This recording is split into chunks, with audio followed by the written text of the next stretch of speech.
अस्सलाम वालेकुम ईद मुबारक।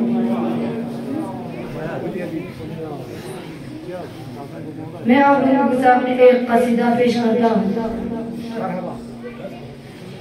ज़ियादा आँसू से मुश्तगल बियखन पो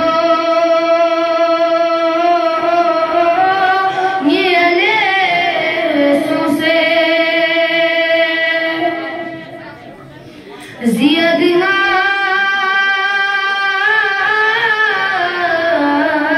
काब को से निये बियखन पो नियले सुसे खुदा से कुल बशर ला अर्श का तंफीदे अनवर को गलाम जुलो नुरसफ मचुजबे पंजितन को